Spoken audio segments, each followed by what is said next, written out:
حضرت عمر رضی اللہ تعالیٰ عنہ چونکہ جرت والے زیادہ تھے تو سپہ سالاروں کو جو ہدایات میں نے عرض کی یہ بھی دیتے تھے اور یہ بھی ہدایات سنو. پہلے بھی میں نے ایک دن سنائی تھی. جب تم وہاں جاؤ تو انہیں پہلے دعوت اسلام دینا.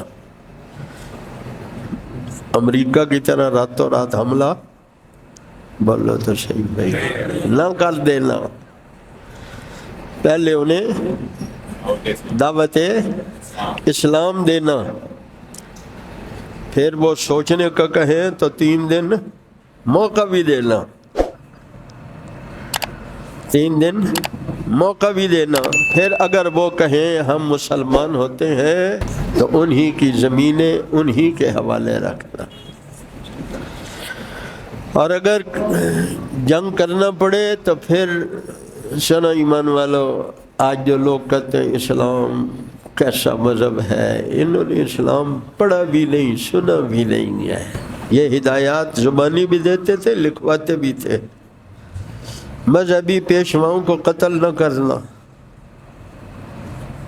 ان کی عبادت گاہیں نہ گرانا، عورتوں کو قتل، بچوں کو نہیں مارنا، ان کے کھیت نہیں جلانا، ان کی عبادت گاہوں کو نہیں گرانا، ان کے مذہبی پیشواؤں کو قتل نہیں کرنا.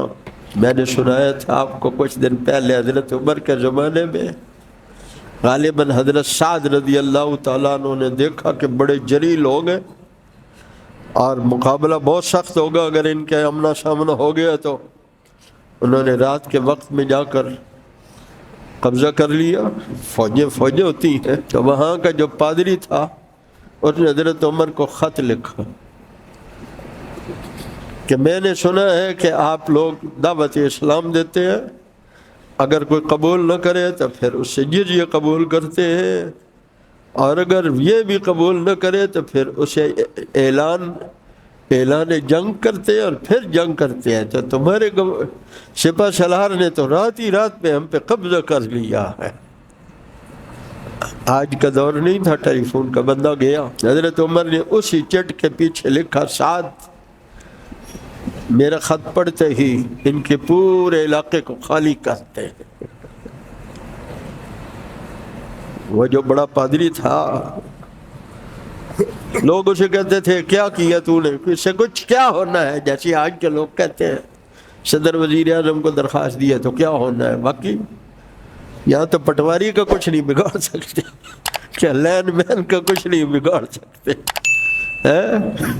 پولیس کے محرر کا کچھ نہیں بگاڑ سکتے. تو عمر سپہ سالار کو اسی خط کے پیچھے چٹ پر لکھتا ہے ساتھ فوری خالی کر دے. اور یہ بھی نہیں لکھا کہ کیوں خالی کر دے، بس امیر ہوتا ہے. حضرت سعد نے جب وہ سارا خالی کر دیا تو اس پادری نے انہیں کہا یہ ہے مذہب، یہ ہے اسلام. پھر انہوں نے کہا کہ اب ہم سارے تمہارے مذہب کو قبول کرتے ہیں اور ہم اپنے آپ کو اسلام کے حوالے کرتے ہیں. انوار ختم نبوت ٹرسٹ پاکستان